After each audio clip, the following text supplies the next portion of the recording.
My little Gumball, Friendship is Amazing, written by Hurtless Nobody 1992. The tickets no. Nope. Nope. Nuh-uh. Honestly, Gumball could do without the young dragon's keen-eyed inspections on the apples. The same apples that he spent most of the day picking off the many apple trees from Applejack's family farm, with Twilight and Applejack, only for the baby dragon to throw each one of them out. Apparently, Twilight decided to go over and help Applejack with her chores at the Apple family's farm. However, she very well couldn't do it alone without the help of two strong, tough guys to aid her and her friend. And just like that, both Gumball and Spike fell for such an obvious trick, although Spike didn't mind all that much. Oh well, it is what it is, was one of the earlier thoughts that the young blue cat had. But even if he tried, he couldn't leave them hanging. He made a promise, or to be technically honest, a deal, to Twilight and the other 5 ponies. As long as he helped Twilight and the others, they'll owe him favors in return in the near future, no questions asked. Well, maybe a few, and, of course, since he's stuck in the show, he might as well try to befriend the pastel-colored Equinus. At first, when he befriended Twilight, she kinda reminded Gumball of Anna, a bit of a know-it-all and a bit bossy. However, Anna wasn't that much of a bookworm. Or an equine, for that matter. But despite that, she was pretty much starting to be a bit friendly since she and Spike started to stay in town as the librarian and assistant for the town's only library. That's also a tree. Neat. As for Spike, they hit it off a lot quickly and soon became instant bros. Both found common grounds with their love of comics and cracking jokes. Wow, who would have thought that Gumball would have befriended a dragon, or in this case, a baby dragon in his entire life? The closest giant reptile he tried to befriend was his school bully, T-Rex. Man, he wished Darwin was here with him. He would have gone out of his mind, and gills, mind you. Thank you kindly, Twilight, for helping me out. And the same goes for you as well, Gumball. Applejack said to the rest of the group. The blue cat could only nod at the orange pony's gracious thanks, for he was too exhausted, gasping for air to utter a single word. It seemed that no matter what world he resided in, chores would always be his greatest enemy, besides homework, of course. I'll bet Big Macintosh that I could get all these golden delicious in the barn by lunchtime. Applejack stated as she gave a short hop while carrying 2 baskets filled with apples with mirthful glee. If I will, he'll walk down Syrup Street wearing Granny's girdles. She says as she begins to chuckle to herself. Wait, seriously? Gumball thought in exasperation. I've wasted nearly half the day, helping picking apples, all for some stupid bet. Then he stops for a moment to think about it some more, then nods to himself. Yeah, to be fair, I would love to see such a side myself, no problem, Applejack, Twilight said to her friend. I'm glad the goal is lunchtime. All this hard work is making me hungry. I know, right? Spike exclaimed as he tossed an apple away, accidentally hitting Twilight on her head, making her look up at him with an annoyed glare as he gives her a sheepish smile. Gumball snickered to himself at the sight, to which Twilight just sighed in just a bit of ire. "Oui, Spike, you've been lounging on my back all morning while we worked," Twilight stated to the baby dragon, in mild annoyance, to which Gumball just nodded at the violet unicorn's words. "Yeah," Gumball began to say in a tired voice. "Exactly what she said." "Exactly," Spike confirmed as he looked at Twilight. "You two, 3, worked so long, I missed snap time." Before Twilight could speak, a loud rumbling noise could be heard, realizing that the sound came from her own stomach, to which Twilight chuckled sheepishly, much to Gumball's cleverly hidden chagrin. That was, until everyone heard his stomach rumbling a bit, which left the others to look at him, and he started blushing in mild embarrassment. "What?" Gumball spoke up, as he set down the baskets filled with apples, tiredly. "It's not my fault that I'm hungry. Besides, I think that it might do us good to have the snap break, right?" "Well then," Twilight finally spoke up, "I guess it's time to get some food." "Nope," Spike said, as he continued to inspect the apples once more, as he began to toss out more apples from Twilight's basket, until, aha! Spike pulled out a big, delicious-looking apple from the basket, showing both Twilight and Gumball, who both were looking at it in hunger, with the former licking our lips. "Oh, Spike, it's delicious," Twilight said as she looked at the delicious apple. "Spike, my dude," Gumball said, as he began to move his paw towards the apple, hoping to prepare to feast on it. Well, that was the plan, until Spike quickly began to chow on the apple and ate it in one go, to which it disgusted the purple unicorn as she stared at the baby dragon devouring the tasty-looking fruit. "Spike!" Twilight exclaimed towards the baby dragon, who could only smile at the unicorn in a sheepish way. Gumball looked on as he saw his new best buddy had eaten what could have been the most deliciously tasty-looking apple in all of existence, which made the blue cat fall to his hands and knees. "Nah. Spike, you traitor, why? Why did you eat something so delicious?" Gumball thought to himself, trying to hold back the tears that were threatening to fall. "You knew how much I wanted that apple." Suddenly, Spike put both of his claws in front of his mouth, looking as if he was about to bark at any moment, which caught the attention and worry of both Twilight and Gumball. On second thought, Gumball thought to himself, as he quickly changed his attitude, looking at Spike, trying to not become sick at the sight. "I've changed my mind," and just as Gumball thought that Spike was going to blow out some chunks, the baby dragon suddenly belched out a green flame, which then turned into a parchment that landed into the baby dragon's claws, with the others looked on in a bit of awe, especially Gumball. Granted, he already saw that Spike had a talent in chucking letters from his stomach in small green balls of fire from the first episode, but still. As long as I won't end up being caught on fire from Spike puking out random scrolls, all will be Gucci, or whatever Banana Joe told me once, Gumball thought to himself. Recognizing the scrolled-up parchment in the magical aura that it radiates, Twilight finally spoke up. "It's a letter from Princess Celestia." And that response made the young blue cat perk up a bit. "Wait, the princess had sent us a letter?" Gumball asked, with Twilight answering him with just a silent, yet firm nod. Then Gumball looked over to see Spike opening the parchment and cleared his throat before he began to read the letter, with the others listening closely. Hear ye, hear ye. Her Grand Royal Highness, Princess Celestia of Equestria, is pleased to announce the Grand Galloping Gala is to be held in the magnificent capital city of Canterlit on the 21st day of yada. Cordially extends an invitation to Twilight Sparkle, plus one guest. And those words brought nothing but excitement to the two mares as Twilight gasps in excitement as she and Applejack excitedly shout out loud unanimously, "The Grand Galloping Gala." As they began jumping up and down in a childish sense of jubilee, much to Spike's sudden annoyed look.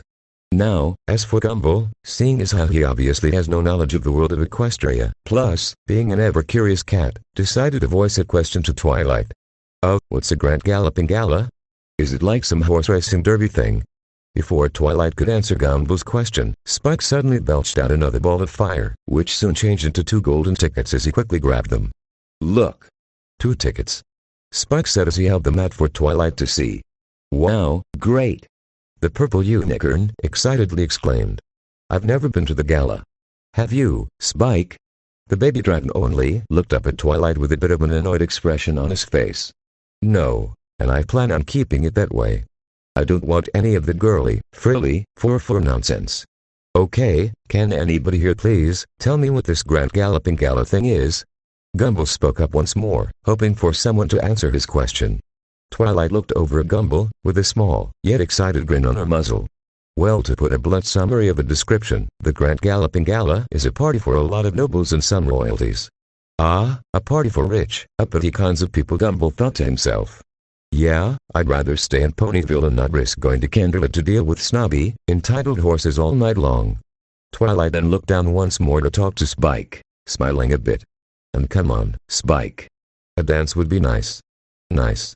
Applejack suddenly shouted in excitement, which caused Twilight and Gumball to jump in a bit of shock. "It's a heap lot more than nice. I'd love to go. Line 6, if I had an apple stand set up, ponies will be trying our tasty apples until the cows come home. Do you have any idea how business I could drum up for sweet apple acres? With all that money, we could do a heap of fixin' up around here. We could replace that saggy L roof. And Big Macintosh could replace that saggy old plow. And Granny Smith could replace that saggy L hip." She stated excitedly, as the smile on her muzzle began to get bigger and bigger, as she looked up at the sky, imagining the chance to make money at the gala to help fix up the farm. "Wow, I'd give my left hind leg to go to that gala." Applejack said as her imagination was working non-stop within her mind. "Oh, well, in that case," Twilight spoke up to her friend as Gumball stood by her, listening to what Applejack had to say. "Would you like to go to?" Whoa! A familiar screech was made up above, as both Twilight and Applejack looked up long enough to see Rainbow Dash falling from the sky and landing on top of her friends, with many apples falling from the trees and onto the ground as the dust from the ground rose up, blanketing the 3 friends in a giant cloud of dust. All the while, both Gumball and Spike looked on, both showing some pity for the 3 ponies. "Ooh, that had to hurt," Gumball muttered to his baby dragon friend, who could just nod at his statement. As the dust subsided to see Rainbow Dash on top of both Twilight and Applejack, whom the both were laying on the ground, while the prison-maned pony only sitting trying to get her bearings, before she started to speak to her friends. "Are we talking about the Grand Galloping Gala?" she asked, excitedly. Before she could more of a chance to speak, Applejack only looked up at the cyan Pegasus, with an annoyed look, all the while talking the same annoyed-sounding tone in her voice. "Rainbow Dash, you told me that you were too busy helping me harvest apples," the country-accented Mo said, as she got up from the ground, all the while glaring at her friend, who clearly lied about being too busy to help a couple of friends out, to which Gumball started to share his thoughts as well. "Yeah, Twilight had to ask both me and Spike to come help out a bit on Applejack's farm, while you were probably working so hard on slacking off. I could have had enough time to read the next issue of the Power Ponies back at the library." The book had spoken in an annoyed tone, which Spike followed up with a "yeah." From the #1 assistant from the Purple Unicorn, who said Equine looked at Gumball with a mild deckpan look on her face. "It's pronounced Spike and I, Gumball," Twilight exclaimed, trying to help her new friend some proper speech patterns, much to Gumball's annoyed sighing from having to be lectured yet again by the Purple Book Horse. If he wanted someone to teach him some English sentence phrasing, he would have gone to summer school. But guess what? He didn't. Applejack, all the while ignoring what Gumball had to say, continued to talk with Rainbow Dash. "What were you busy doing?" "Spine," she said as she squinted her eyes at bit of Rainbow, who then turned around to look away from the country mayor. "No, I was busy napping." Only her friends and even Gumball could only sigh in annoyance about Rainbow's recent habit. "And I just happened to hear that you have an extra ticket," she asked Twilight, as she was floating a bit in the air, upside down, smiling at her friend. "Yeah, but," Twilight answered, only for Rainbow Dash to quickly speak over the Violet Unicorn before she could speak more. "Yes. This is so awesome," the prison-maned Pegasus exclaimed excitedly. "The Wonderbolts perform at the Grand Galloping Gala every year. I can see it now," as she began to let her imagination soar. "Great, we got ourselves a wind horse with Daedrematis," Gumball thought to himself, rolling his eyes on what the cyan pony was thinking of. Rainbow began speaking once more, leading Gumball out of his own thoughts. Everyone would be watching the sky, their eyes riveted on the Wonderbolts, but then, Rainbow Dash. She started explaining excitedly, as everyone continues to listen about her fantasy. "I would draw their attention with my super speed strut." Great, she's now giving names to some of her techniques, Gumball thought to himself. Why not go the long run and name one the Matamare Moonwig? He thought for a moment, then shuddered. Yeah, best not to give her any ideas naming her flying skills, then I would mesmerize them with my fantastic Philly Flash. Rainbow got more excited as she was calling out different flying skills that she could do, only for Gumball to suddenly shake his head just hearing some dumb, equine-related movesets. "And for my grand finale," Rainbow spoke once more. "The Buccaneer Blaze." She excitedly shouted the last name for her flying move, which, surprisingly, kinda impressed Gumball, seeing as that it doesn't have that much of a horse-themed wordplay in the name, but he wasn't gonna say a word about that. The ponies would go wild. The Wonderbolts would insist that my signature moves would be incorporated into their routine, and then, welcome me as their newest member. Rainbow finished explaining her plans to everyone. "Don't you see, Twilight? This could be my one chance to show my stuff. You've gotta take me," Rainbow stated, as she floating in front of her friend's muzzle, to which Applejack pulled her away by grabbing Rainbow's tail with her tail, and set Rainbow Dash next to her. "Thou held up a petty picking man here," the rustic earth pony said, despite having Rainbow's tail inside her mouth, then spat said tail out of her mouth. "Are asked for the ticket first." "So?" Rainbow looked at her friend, not deterred by what Applejack had gotten into her face, looking at her. "It doesn't mean that you own it." "Oh yeah?" Applejack began to rebuttal back at Rainbow. "Well, I'll challenge you to a hoop wrestle. Winner gets the ticket." Then both ponies moved towards a tree stump to BGI on their hoop wrestling match, while everyone was just shocked at how fast things escalated. Geez, and all for just one ticket, too. Gumball thought to himself. I mean, if I had one, I'd probably sell it to someone else just to make some money. As both Applejack and Rainbow was busy with their squabble, Twilight got between the two in an instant. "Girls, these are my tickets. I'll decide who gets it, thank you very much." "Oh no, Twilight," Gumball thought to himself. "You shouldn't have said that. Whoever has the much better reason to go, should get the ticket. Don't you think?" Twilight asked both of her friends, who was listening to what she had to say. All the while, Gumball was fearing for Twilight's brand new upcoming dilemma that she created unintentionally. And she screwed up. Good job, Twilight, Gumball thought to himself, as well as both his hands and his face. In hindsight, he was now ready to prepare for what today would bring to him, Twilight, Spike, their friends and the residents of Ponyville. Drumming up business for the farm. Applejack explained honestly. A chance to audition for the Wonderbolts. Rainbow Dash also explained honestly. Money to fix Granny's hip. Applejack said, to one-up a previous statement, and hopefully get the ticket before Rainbow does. Living the dream. Rainbow said with equal passion as her last statement. Which left Twilight a bit torn on who exactly to choose between the two. I mean, they both have good reasons, much to Gumball's clear annoyed expression. Before Twilight could speak, Gumball decided to intervene a bit. Yeah, Twilight. I think that we might have to finish up at the library to organize the book catalogs like you were wanting to do. Ain't that right, Spike? The young cat asked his dragon friend, to which he nodded in response. Hopefully, this would give Twilight a chance to think it over, as well as give her a helpful tip on how to deal with her current conundrum. Luckily enough, Twilight had agreed to head back and promised her two friends that she'll think about who will get the ticket. And while as Gumball, Twilight and Spike was leaving the farm, the blue cat gave the two mares a farewell and also stated, don't call us, we'll call you. Which left both Rainbow Dash and Applejack to think of new ways, and do some favors for Twilight, to get the ticket. Time skipped later that day. Now, back home, Gumball had dealt with many stressful days that came and went. However, during nearly his time in Ponyville, is a lot more chaotic and stressful for the young, blue cat boy. Earlier, he was doing his best to help Twilight to make sure to give the tickets back to Princess Celestia, warning her that having those tickets might make their friends turn it into a contest on who'll be the one to go to the gala and make some problems later on.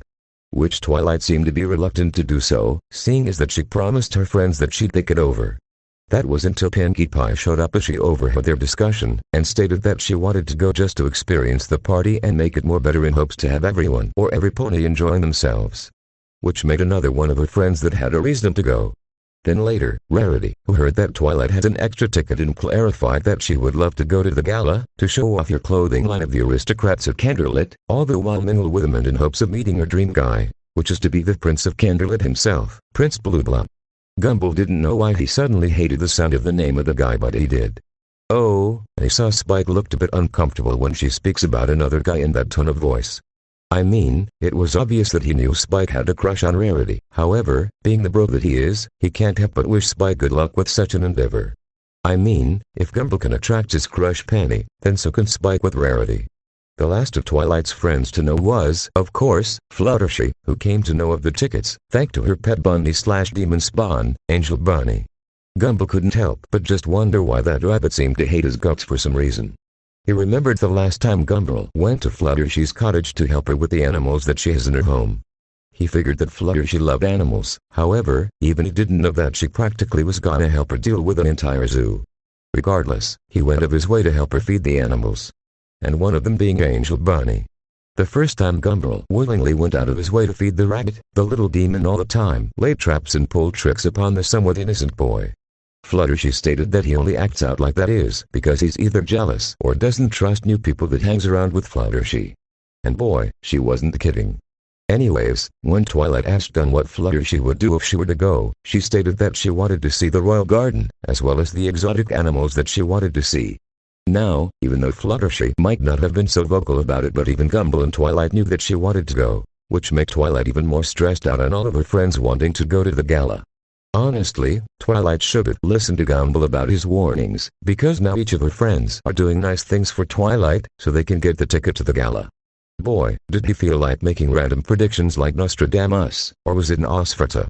It ranged from Rarity making a dress, to Rainbow Dash making a large hole in the clouds during a rainstorm, so Twilight could eat lunch dry, which Twilight told her to not to, which got both Twilight and by extension, her lunch, wet, to Fluttershy and her animal friends cleaning Twilight Library. But wait. There's more. Apparently, Pinkie somehow let nearly everyone know that Twilight had an extra ticket to the Grand Galloping Gala and a bunch of the citizens had been asking to go with her for all their reasons. So Gumball, Twilight and Spike managed to escape the crazy townsfolk and made it back to the Golden Oaks Library. However, Twilight's friends showed up and then started to argue on who should be the one that deserves to go with Twilight. and seeing as how Twilight was trying to calm her argumentative friends down, Gumball had literally been running around town, having to deal with everyone going crazy, all for some tickets. So Gumball on that night made a decision that no one thought would ever happen in any lifetime. He'd have to act responsibly. All that he needed to do was to get everybody else's attention in a calm, collected manner. Would everyone just shut up? Gumball screeched as loud as he could, which got all of the elements in Spike to look at him, speechless. Nailed it. Geez. Look at you guys. You're letting a stupid ticket, an inanimate object, literally causing everyone in this place to bicker back and forth and saying who should be the one to go with Twilight to this stupid gala. Just look at Twilight, for crying out loud. As he showed off Twilight to her friends, as they look at her stressful mood and behavior. Honestly, if I had 2 tickets to go to some cool, super expensive party, but I had to bring one of my friends. However, if my group of friends also wanted to go and try to hassle me in hopes of going, I'd rather give those tickets away. Because if I can't hang out with all my friends, then I wouldn't want to go to some stupid party. All of the other elements looked over at Twilight, as well as heard what Gumball said, and soon began to feel bad for both stressing out Twilight and annoying Gumball to the brink of losing what patience he had. Each one soon began to apologize to the two for their actions, which Twilight nodded at them, showing that she forgives them. Now, Gumball stated a bit more calmly, since we got one situation solved, we must deal with the last one, as he grabbed the 2 tickets and handed them to Twilight. You know what to do, right Twilight? Twilight looked at Gumball for a moment, then looked at the 2 tickets in his paws, then looked up back at him with a smile. Sure. I think I got it from here. He then smiled as he felt the tickets leaving his paw, thanks to Twilight's magic, and walked back to the nearest table to sit on one of the wooden chairs. Spike, take down a note. Twilight calmly ordered the baby dragon, to which he quickly pulled out both a piece of paper and an inkwell, and soon began to write on the parchment of what she would tell the princess. Dear Princess Celestia, I've learned that one of the joys of friendship is sharing your blessings. But when there is not blessings to go around, having more than your friends can make you feel pretty awful. So though I appreciate the invitation, I will be returning both tickets to the Grand Galloping Gala. What? Her friends exclaimed both unanimously and loudly. Why, even Gumball was a big shock that she is willingly giving away 2 tickets that most ponies would pay a lot of money for. But he knew that if she isn't gonna be happy alongside with all of her friends at that party, then she can be happy with them by not going at all. It'll all be fine in the end, hopefully. Twilight turned to speak to her other 5 friends. Well, if my friends can't all go, then I don't wanna go either. Gumball smiled a bit in pride of what Twilight stated to her friends. Man, who knew the bookworm of a unicorn could be so much of a renegade? Twilight, you don't have to do that, Applejack said as she looked at Twilight with a sympathetic look on her face. Nope, I've made up my mind. Twilight said, all the while smiling to her friends, then looked over at the baby dragon. Spike, you can send the letter now.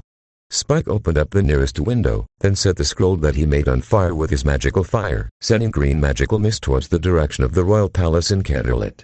Now you won't get to go to the gala, either. Fluttershy stated to Twilight. It's okay, right Pony, I possibly wouldn't enjoy myself without my best friends there with me, so I would not rather go at all. Twilight assured, then she looked over at where Gumball was sitting and smiled at him. For what it was worth, thank you for helping out with today, Gumball. The young Watterson boy couldn't help but smile, while casually shrugging off Twilight's gratitude. Don't worry about it. I mean, I just couldn't leave a friend hanging, right? Before Twilight could say anything else to Gumball, all the other 5 elements came over to share the appreciation that Twilight had for all of them, giggling and laughing on what Gumball thought for it to look like a group hug of sorts. The only reaction that managed to make Gumball genuinely snicker to himself was Spike's barf-hand expression at the disgustingly cute ways the mares were doing. Suddenly, Spike looked like he was about to barf something up. Didgeridoo, am I right? Gumball thought to himself. Well, wallet my withers, Spike. Applejack said as she looked at the baby dragon with an amused glare, while walking towards his direction. Applejack, I don't think that Spike, Gumball was about to warn the farming mare, but was quickly ignored by the stubborn pony who continued to reprimand Spike. Isn't that just like a boy who can't handle the least bit of sentiments, won't Ellie? Was all she had to say, until Spike ripped out a ball of fire, which then quickly turned into a scroll, that landed into the baby dragon's claws. A letter from the princess. That was fast. Twilight stated, curious on what her teacher may have said. Gumball, as well, was just as curious, if not more than Twilight was. Open it up and let's see what she say. Gumball called out to his fellow bro, to which all the others nodded as well at him. Spike then opened up the newly delivered scroll in his hands as began to read the words out loud for all to hear. My faithful student, Twilight, why didn't you say so in the first place? Then Spike opened the scroll a lot more, then was shocked at what was inside. Look! 6 tickets to the Grand Galloping Gala. Spike exclaimed to the others, both shock and surprise in his voice. All of the 6 mayors gasped in a mixture of shock and excitement for what transpired. The only one that didn't seem to show any excitement was indeed Gumball, who was dealing with a thought that never once crossed his young mind. I could have just asked to see if Twilight would ask the princess if she wouldn't mind sending more tickets for her friends. Gumball was starting to mentally cursing himself. What kind of idiot doesn't think of that? Oh, that's right, me. He then sighed to himself, trying to desperately shrug off what stress he still had left. You know what, it's fine. Now at least Twilight and the others can finally go to that rich horse people party like they wanted to. I should be glad for them all. Gumball couldn't help but grin at the thought of the girls being happy that they get to go to the gala like they always wanted. Suddenly, Twilight's stomach started to rumble, making the adorable bookworm blush and chuckle in embarrassment. Allow us to treat you to dinner. Rarity spoke up, as she, Twilight and the rest of their friends started to walk out of the library and into the night to get some dinner. And as each of the girls walked out, each of them grabbed their respective ticket from Spike's claw. And as soon as the last ticket flowed out of Spike's claw, Gumball noticed that he looked a bit down, as if he was hoping that he could get to go as well. How come I don't get a ticket to the gala? Gumball heard what Spike said and stood up and walked towards his dragon bro, in hopes of comforting him. You know what? Who really wants to go to such a fancy, SHMANCY party anyway? Why, I bet we could show those rich people how to throw a real party. He saw Spike look up him for a bit and smiled up at his words. Yeah, maybe we can even HMPH. Gumball saw the telltale sign of seeing Spike barf up to another scroll, so he backed up to let Spike spew out what Gumball thought to be just one, when suddenly, he saw 2. One of each fell into the paws and claws of both Spike and Gumball. Before Gumball could which scroll to open first, Spike already opened the scroll he was holding then began to read aloud. And one for you, Spike. As he opened the scroll a bit more, then saw the familiar golden ticket which was now in his claws. Spike couldn't help but smile a bit giddily, which caused Gumball to smile down at him. Lucky you're getting to go to a fancy party. Spike could only continue to smile as Gumball said, why don't you go ahead and follow that girls, while I check up on what this scroll has to say. To which Spike could only nod and then ran out the door to follow the rest of the girls. Gumball took a moment to prepare for a moment in what the scroll would say, in case if it had big fancy words or stuff like that, then quickly opened the scroll and began to read what Princess Celestia had to say. Dear Gumball Watterson, I hope that this letter finds you well. You see, we never got to personally greet each other during the whole Nightmare Moon incident. So, I took the liberty to make sure that I sent to you 1 ticket to the Grand Galloping Gala. I hope to see you there whenever the night arrives so we may talk on exactly where you are from. I bet it would be an exciting topic to be discussed, along with my sister, who will be joining the gala as well. Hope to see you there. Yours truly, Princess Celestia, Princess of the Sun and co-ruler of Equestria. Gumball's eyes widened a bit, not expecting the princess herself to send him a ticket to an aristocrat social party meant for equiness. Yet when he opened the scroll a bit more, there he saw it. 1 golden ticket for the Grand Galloping Gala. Now, Gumball knew that going to a party made for uppity nobles and royals would be a bad idea, however, it would also be a bad idea if he were to deny the princess invitation. Besides, Twilight and all of her friends would never let it go, if ever. You know what? I'm willing to try something new for once. Let's just hope that it wouldn't be too much of a boring party. Gumball thought to himself as he couldn't help but smile to himself. After all,